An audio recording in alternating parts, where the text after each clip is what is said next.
I want to welcome you to this month's webinar from CBC Success Group that's presented for the membership of the National Chimney Sweep Guild in order to share with you proven systems that can really take you to the next level. And this month, Brandy, Cheryl, and myself, we're discussing a recent book that we reviewed on this webinar. It is called Mr. Jenkins Told Me. And the tagline is Forgotten Principles That Will Grow Any Business.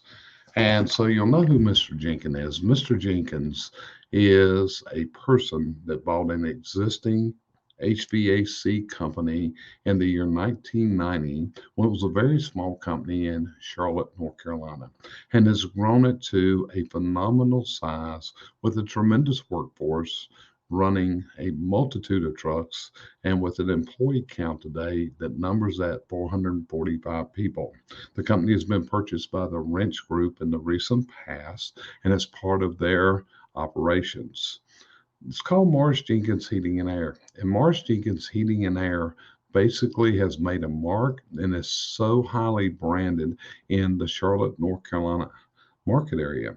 Listening to this, we're going to tell you about some of the things in the book Mr. Jenkins told me. But if you're interested in growing your business, if scaling is part of the process, if leadership is a challenge, if building your culture is part of what you're going to do, then I'm going to highly recommend that you get the book Mr. Jenkins Told Me. It can be ordered off of Amazon because reading the success story of others and the things that they did to get that success can be a phenomenal asset for you in growing your business to the level that you dream of. So hopefully you'll like this month's presentation, and hopefully it will also provide for you some value to utilize in your own business model. Appreciate you being with us. Look forward to you getting value from this presentation. And every time we have one of these, we want to do something to share information with the listeners that can benefit them in their business. And today is no exception because I came across something a couple weeks ago and I ordered it in and I read through it. And we're going to kind of go through this today. And what we're talking about today, in today's episode, we're going to talk about a company in Charlotte, North Carolina. The name of the company is Morris Jenkins Heating and Air. And if you live in the Charlotte market area, I can guarantee you have heard of this company. You've heard their jingles. They are one of the premier HVAC and plumbing companies in the United States. So, Brandy, I kind of sent you the outline of what we're going to do today. What you're thinking of what we're going to cover here today in this episode? I'm excited for it. And I checked out their website and everything and kind of read up a little bit on it. And just the fact that, how they've also grown and changed and now have over 440 employees. It's fascinating to me. It truly is. And Cheryl, you've heard the jingles. You'll have cold air in your home tonight if it's in the summertime. And if it's in the wintertime, you'll have warm air in your home tonight. And how Mr. Jenkins came up with the way for this to happen because they live by that credence. In other words, if your heating system goes out, Brandy, they're going to have you a new one in tonight and you'll have warm air in your home tonight. So, Cheryl, what you're thinking after living in the Charlotte market area and hearing Mr. Jenkins on television as many times as we have? I mean, it's kind of like a dishwasher. You always think of Whirlpool or something. Here, if you think of HVAC, you think of Mr. Jenkins. It's kind of like he is the brand as opposed to just being a company. Right. So as you see, the title of this is Mr. Jenkins Told Me. And this book is written by his son-in-law, who is now the CEO and the president of the company. And to my knowledge, Mr. Jenkins has retired. Now, I'll be honest with you, I have reached out to Mr. Bancroft, and I'm hoping we can get him on here one day before long to do an interview. But these are all the things in this book that Jonathan learned from Mr. Jenkins, because one of the advertising marketing slogans that Morris Jenkins has had is they have technicians come on in their ads, in their marketing, on their YouTube. I would invite you, if you're listening to this, to go to YouTube and look up Morris Jenkins Heating and Air. In fact, at one time they had a hired spokesman. His name was Bobby. Cheryl, do you remember Bobby on the ads on television? You have to. If you lived in the years that we have, it was there and it was always prominent. It always was. And Bobby in the ads drove truck 17. And him and Mr. Jenkins would be in the truck and coming up with all different kinds of things. But one of the things happened was Bobby decided that he wanted to go to Hollywood and be an actor. And it was actually a commercial made, which was his last one. And Mr. Jenkins gave him a gift of $100,000 for his career. And this is kind of what we're going to be talking about is how did Mr. Jenkins build this culture? How did he build this company? Well, let me give you a little bit of history. As I said today, the company name is Morris Jenkins Heating and Air, and they've also expanded into the plumbing industry. So Mr. Jenkins is a true entrepreneur. Brandy, he can't fix a heating system. He's not a plumber. He is not a technician. He's not the guy you would want at your house. So there was a company up that Mr. Jenkins bought in 1990, and the name of it was Morris Heating and Air. Started by a guy by the name of Luther Morris in 1958. In fact, Luther installed the first gas pack in the Charlotte market area, but he was a small company, only about 8 people. This story kind of reminds me of the McDonald brothers and how they had a lid on them. But Mr. Jenkins bought the company, and Mr. Jenkins didn't have a lid. Mr. Jenkins went way out of his thinking to do things such as developing an in-house training program. And Brandy, he not only has one in-house trainer, he has a team of in-house trainers. Okay. That's awesome. It really, really is. And when you look at it, Brandy, you've seen me talk about his ads for hiring and how he has stressed diversification in his hiring, such as women can be plumbers, women can be service technicians. Came completely out of his thinking. And to be honest with you, and I hope this doesn't come along bad, but his ads don't show all white guys in it. Okay. It's showing true diversification out to the world. So as I went through this, and this is the book here, and I'm going to show it to you. I'm going to recommend you go to Amazon, order this book. Mr. Jenkins Told Me. It's $12.95. It's only 138 pages, and it's very short chapters. But what it is, it hits the key things that Jonathan learned from Mr. Jenkins. That's why it's entitled What Mr. Jenkins Told Me. Okay? So when you look at it, and some of the chapters here, Cheryl, I sent you the list of chapters. Which chapter intrigued you the most? Your mic's off. Mic's off. I would say 14 intrigued me the most. Okay, so let's go to chapter 14. Like I said, because that's what I sent them to prepare for this, was the chapters that intrigued them the most. So chapter 14, if we look at this, don't try, Brandy, listen to this carefully because this is really applying to what we deal with clients. Don't try to correct their weaknesses. Let every player play to their strengths. When I say that, Brandy, what does that mean to you? I mean, I 100% agree with it. For example, in my own company today, as you know, I help a lot of clients with Service Titan.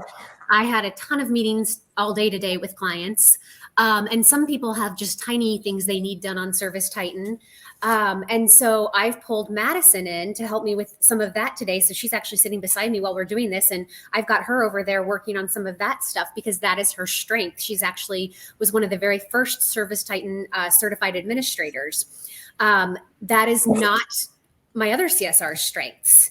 So I think that is very, very true. It is. I'm going to read the first paragraph. Okay. After he welcomed me to the big leagues, and he's talking about when Jonathan was added as management, Mr. Jenkins told me, focus on each person's strength. I came to understand it after trying unsuccessfully to make people for years or remake them. I think you gain wisdom as you get older and have worked with a lot of people.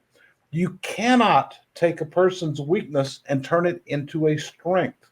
You can't do that. I can't do that. No one can do that. But we try. We try. And really, that's a cruel thing to do to a person. Think about it. Trying to change a person's makeup and behavior is actually cruel to them. What I found is if you look at a person carefully, you'll find their strength. And if you put them in a place where they can use that strength every day, they're happy and they come to work energized. Cheryl, what do you think of that paragraph? That's what I would love to get through to everybody that I do hiring for. Yeah. Because we're always hiring for this position and they get there and it's not their forte. As you know, we're in the chimney industry more than anywhere else. So they try to put them as a cleaner. They're not a cleaner. They'd make a better installer, but let's keep them there. And by doing that, you're number one, not getting 100% from them.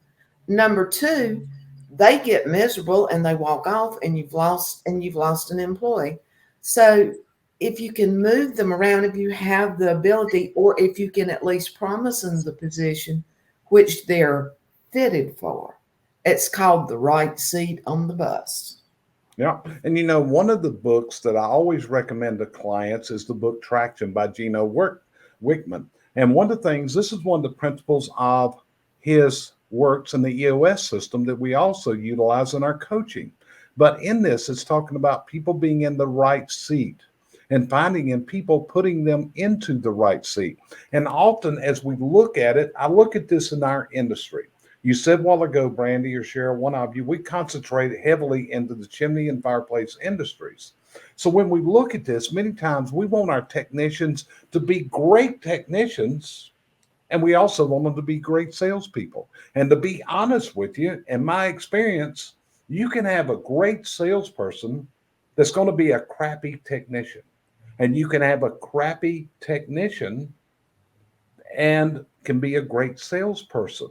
So, Brandy, do you see that? I mean, in your office, we've even talked about how you have people with different behavior patterns and how they deal with different things. I mean, you've got Madison sitting there right now that's able to deal with stuff to assist you. So you pulled her out of her field and put her into your field. So do you agree what I'm saying? Oh, absolutely. And my mind always goes to like gas technicians, because it seems like in our industry, that's what we're always, every company I work with, including my own, we always only have, a couple gas technicians and we always need more.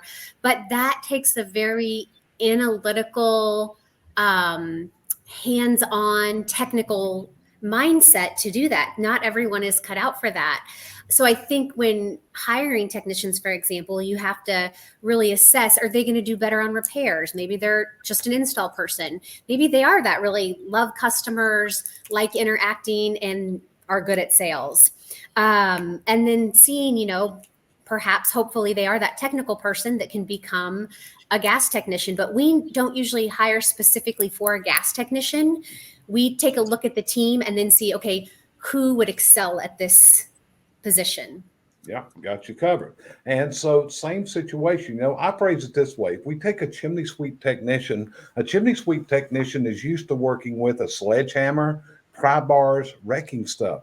And when we go to a gas technician, the gas technician's got to have more finesse. He's got to be able to work with tweezers and fit his hands into very tight spaces and be able to figure out things and be a problem solver and go through the troubleshooting steps. So it's a different personality.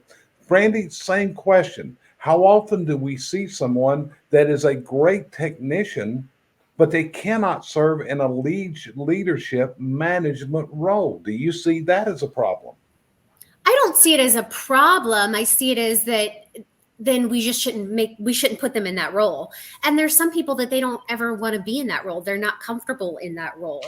I mean, I remember I worked with floor nurses who they had no desire to be the charge nurse or to eventually be the manager. They loved that patient-to-patient interaction, and that was their strength, and they knew that, and that's where they wanted to stay. So I think it's important to know yourself and then know your employees. Got you covered. Cheryl, what's your thinking on that? Well, we're always very, how do you want to say, chasing for that person that can do it all. Yeah. They can't.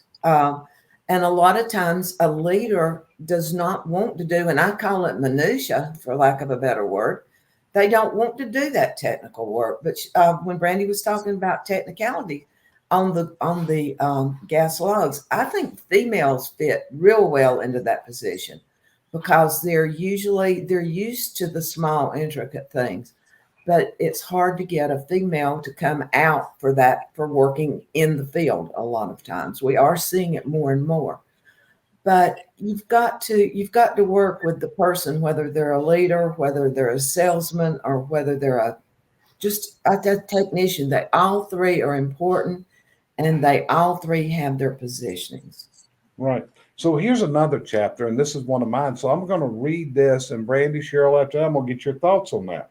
And this is chapter 15. It says, and this is what Mr. Jenkins said, an organization grows only as large as the key people representing it.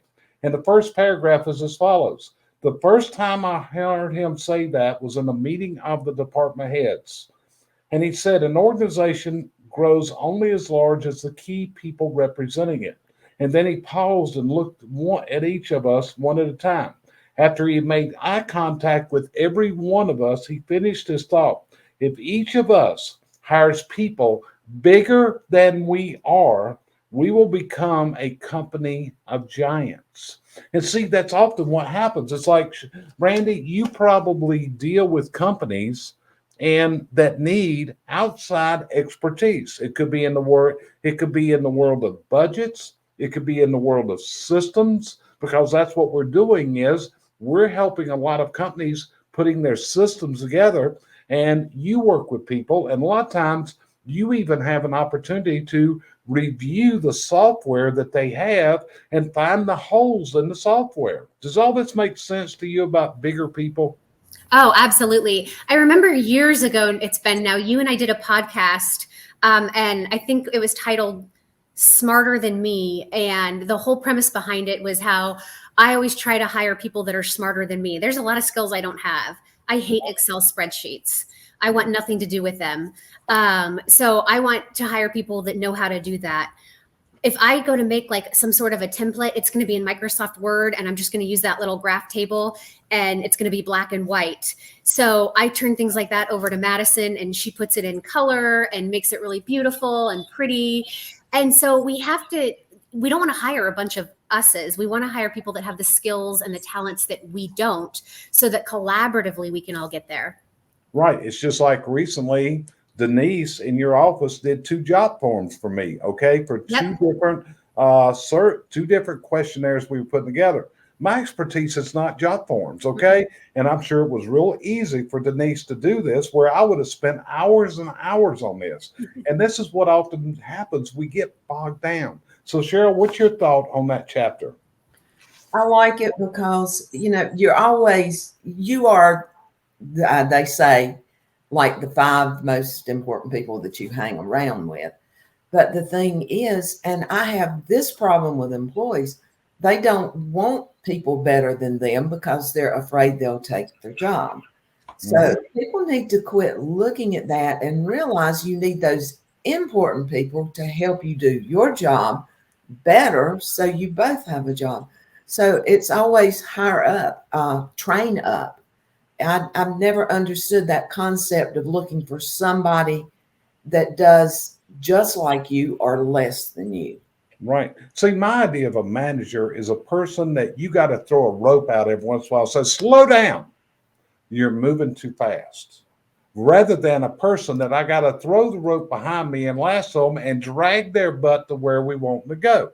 Okay. It's a process. It's like a friend, Larry Winget. I can still remember the first time I ever heard a Larry Winget video. Ken Warren, who's a friend of ours, sent me a link. He said, "You got to listen to this guy. I'd never heard of Larry before this point." And the title of it was, "Do you want to know why your sales suck?" And his answer was, "It's because you suck." And see, that's what we see in progressive owners that understand They're the roadblock. So often we see this, that people are complaining about their employees. But actually, if you look back, is it a leadership issue? Randy, what's your thought on that? I don't know, because my mind just went to, you're coming here in March to do sales training for my guys, and my mind just went to what their faces are going to look like when you tell them it's because you suck. But that's something that they need to hear, because at this point they do suck in that. They need training, just like we all suck in things until we get extra training and education in it. Well, that's just like when someone engages my services. They've had to reach this point. In fact, I was talking to somebody earlier today, and it's like the first book I wrote was Chaos to Reinvention, and it was my story. And if you look in this book, I'll even tell you my magic moment in life was when I figured out that it was all my damn fault. Okay. And that's a hard realization to come to. So, Cheryl, what's your thought on what we're talking about here? Well, I mean, you can realize that you're not at the head of the heap, Yeah. and you can't see other people that well. And the thing is, most stuff that goes on, if you look back, you were the treadmill that got it there. Mhm. Especially if you have a business that's faltering, it falls downhill and it falls back to you. Did you do what you had to do? No, you sucked. Yeah. And every time somebody calls me, and Randy, this is probably one of the most things I say over and over. They call me and they've had a problem. And my first question always is, have you got an SOP on that? Have you got an SOP? Because, Brandy, how many times have you heard me say the 3 reasons for every mistake that happens? Have I preached that? It's above nip it in the bud. It's drilled into everything. Yeah. It's drilled into everything. But do you agree with my analogy? Is if they don't have the systems and they're not holding accountability and their people aren't following the system, it's a leadership issue. I agree. And I think where people get into trouble is when we say something like, well, if your team's not doing well, it's your fault. I think that people take that to mean like, you may have a person that they are not cut out for this job and they shouldn't be in this position and they are awful. And I think that leaders take that to mean that they should be able to turn them around. No, that doesn't mean that you should be able to turn them around. It means that you should be able to recognize that this is not the correct position for them and you need to let them go. Right. And in that line, there's another chapter in here that deals with that. And it uses the analogy of a football game. So whenever you see a football team and it's 4th down, and there's no way they can make a first down, what do? They punt the ball and give it to the other team for a while. Okay. And that's what you've got to do with people sometimes. And this is a hard decision for a lot of people because it's an emotional decision, especially around Christmas time. Who wants to terminate an employee around Christmas time? But again, I go to Larry Winget. Cheryl, do you remember what Larry used to say about when it was time to terminate someone? He told us to call him. Well, but what he said was, you're granting them their freedom, the freedom to go and find something that makes them happy. So Chuck Reuterhaus's my favorite term is ECLET, brilliance of success. Find the person with brilliance to solve your need. That should be your reputation as the leader. So again, it's bringing that outside expertise in that has learned how to do that and make your life easier. That's one of the roles of management. It's Brandy, it's just like today. You delegated your needs to Madison. You made a decision. I need Madison to do this. I bet, and probably, would you say that Madison has more patience with this than Brandy does? Oh, she has way more patience than I do with it. And I have a personal assistant, but she's working on other projects for me. And it goes back to, she hasn't been with us as long. She doesn't know ServiceTitan as well. She's not a certified administrator yet. And Madison has those talents. Right. And so she was the right person to pull away for the day. Correct. And that's having the right person. And it's one of the things we promote is you got to have a second string. You never know when your top player is going to go down.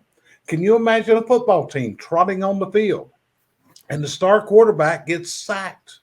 And you don't have a quarterback that goes out there. And that's why you've got to build up the second string. But to build up that second string, you got to have the funding to handle it built into your cost. It's a cost of doing business.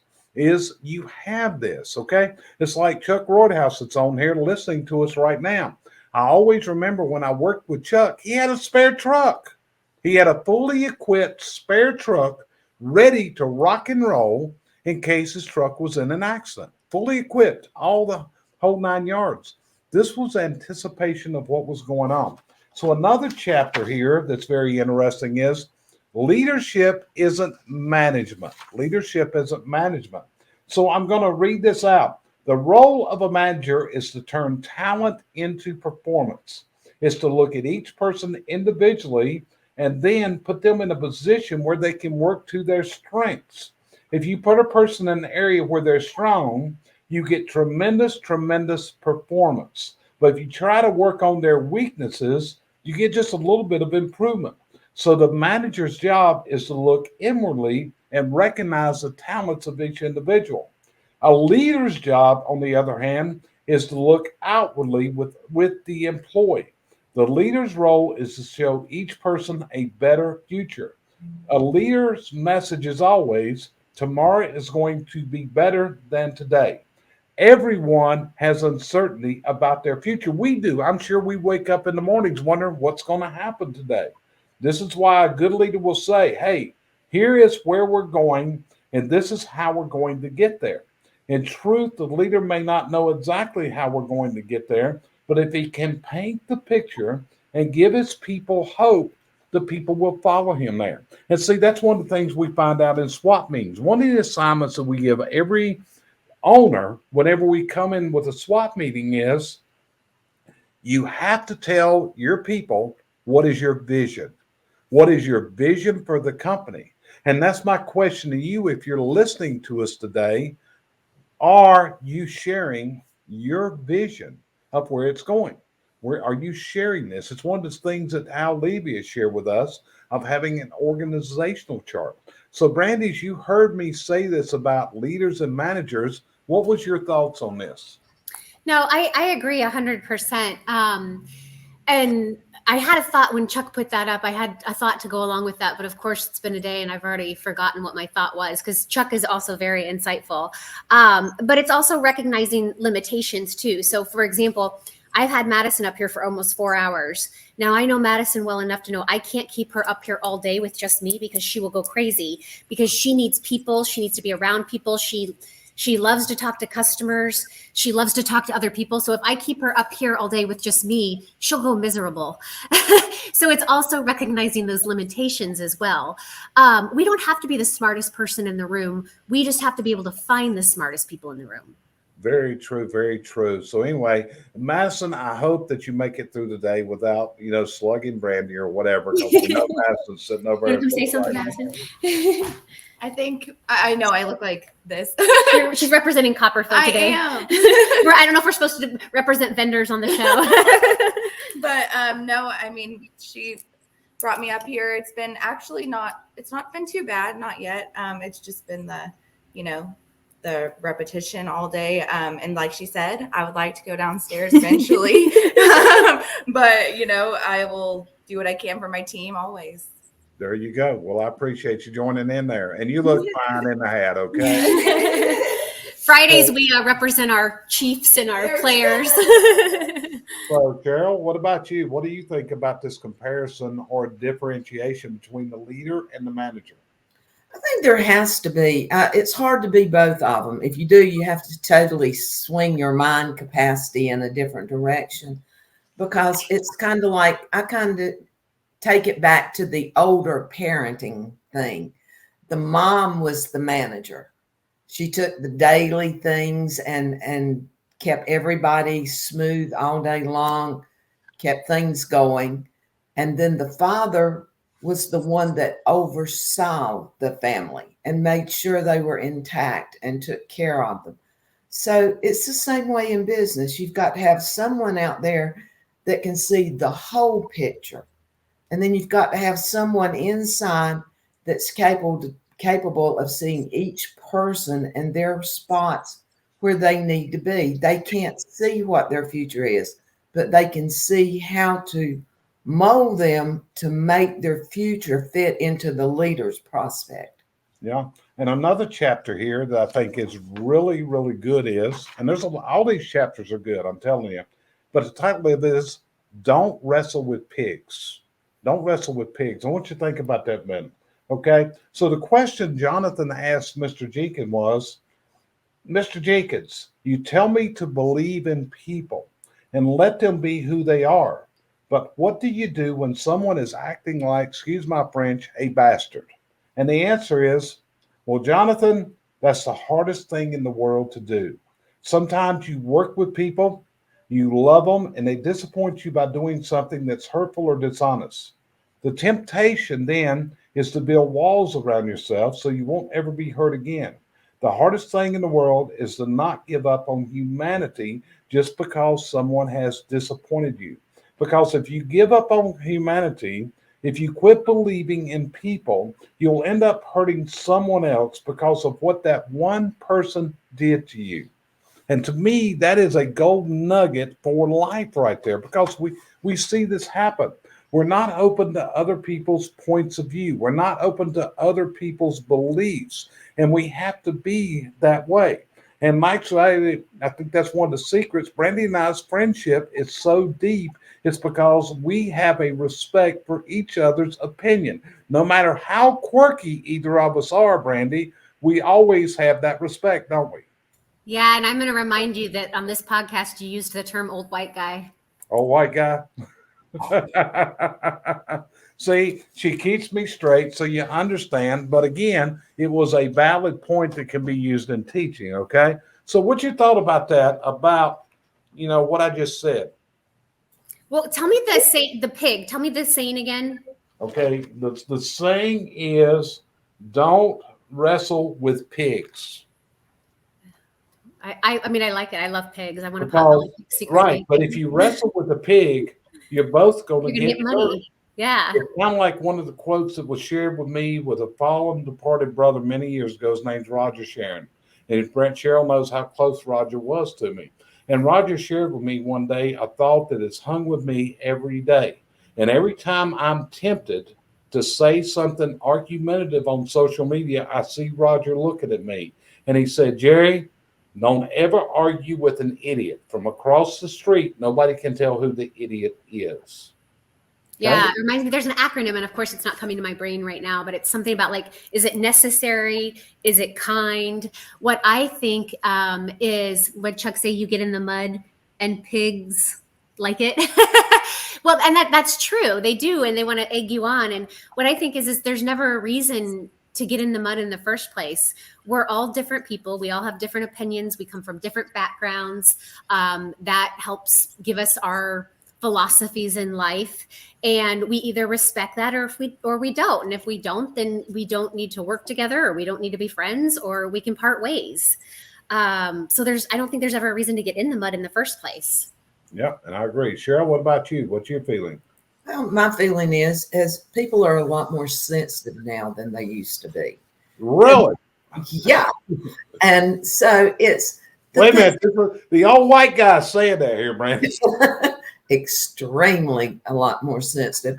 And so it's you have to be the bigger person, for lack of a better word. It's arguing gets you nowhere except going around in circles. And so and we say it wrestling with pigs, but we do it every day with somebody. You see a comment. I'm probably less on social media than you are, because I see no sense. I don't argue unless I have to, because that just sets you up for a freewheeling day when you're saying something that you can't take back. That's it. So that's it's just stay out of the situation, be the better man, and walk away. Yeah. Well, like I said, we're coming up to the end on today's episode, and I hope that this has been something. So again, here's the book. And if you own a blue-collar home service business, I hope that you will listen to this. Now, here's the thing. Mr. Jenkins is not a Tommy Mello. He's not on social media advising the world, doing all those kind of things. But I also know that guys like Mr. Jenkins is who those guys like Tommy Mello look at and what they are learning and how to do. So, Brandy, any words before we close out today's episode? No, I'm going to go order my book. Okay, there you go. And be sure and share this with Jeremy, because I'm sure that it'll help him in the wisdom there. Cheryl, what about you?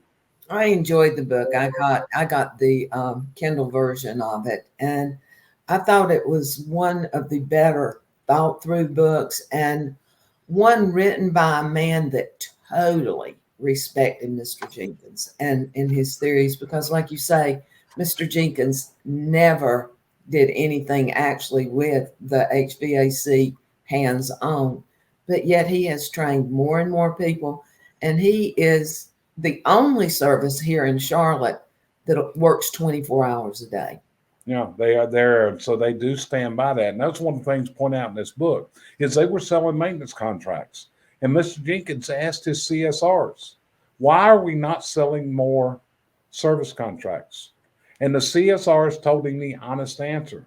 They said, because we are not filling up our part of the bargain. People call in and we're rescheduling our maintenance customers and we're going after the big kill stuff. And we're not respecting that relationship. And what it told Mr. Jenkins was he had to have more technicians. He had to have more technicians to fill that slot so they could fulfill their mission statement and their customer promise.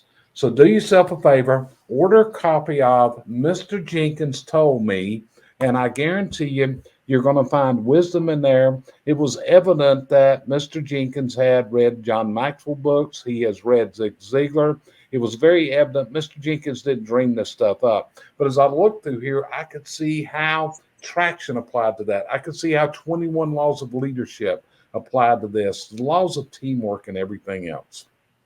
So with that, we'd like to thank you for joining us today.